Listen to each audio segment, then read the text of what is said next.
உக்ரைனில் மலேசிய விமானம் ஏவுகணை தாக்குதலால் வீழ்த்தப்பட்டதை அடுத்து ஐநாவின் அவசர கூட்டம் கூட்டப்பட்டுள்ளது.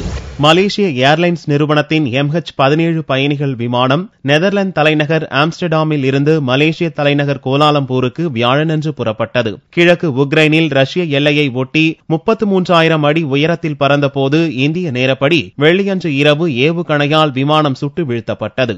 விமானம் எரிந்து சிதறி ஹ்ரபோவ் கிராமத்தில் விழுந்தது. விமானத்தில் இருந்த 15 விமான சிப்பந்திகள் உள்ளிட்ட 298 பேர் பலியாகினர். விமானம் சுட்டு வீழ்த்தப்பட்ட இடம் ரஷ்ய ஆதரவு பயங்கரவாதிகளின் பிடியில் உள்ள பகுதி என்பதால் இந்த சம்பவத்துக்கு டோனெட்ஸ்க் மக்கள் குடியரசு எனும் பயங்கரவாத இயக்கம்தான் காரணம் என்று உக்ரைன் அரசு குற்றம் சாட்டியுள்ளது. விமானத்தை சுட்டு வீழ்த்திய பின் பயங்கரவாதிகள் நடத்திய தொலைபேசி உரையாடல்கள் தங்களிடம் இருப்பதாக உக்ரைன் அரசு தெரிவித்துள்ளது. அதே நேரத்தில் உக்ரைனின் குற்றச்சாட்டை மக்கள் குடியரசு இயக்கம் மறுத்துள்ளது. மலேசிய விமானத்தை தாங்கள் சுடவில்லை என்றும் உக்ரைன் ராணுவமே சுட்டு வீழ்த்திவிட்டு தங்கள் மீது பழி போடுவதாகவும் குற்றம் சாட்டியுள்ளது. விமானம் சுட்டு வீழ்த்தப்பட்ட சம்பவத்துக்கு உலக நாடுகள் கடும் கண்டனம் தெரிவித்துள்ளன.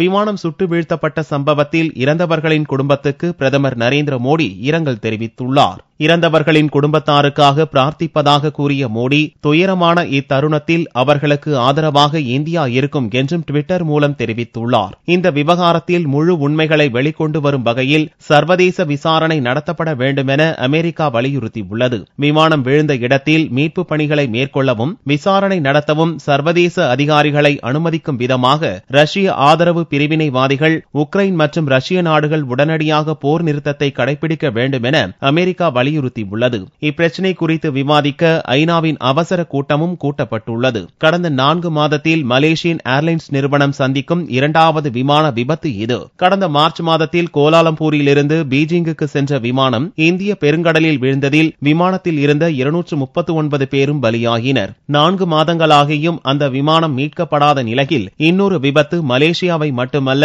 உலக நாடுகளை கடும் அதிர்ச்சிக்குள்ளாக்கியுள்ளது.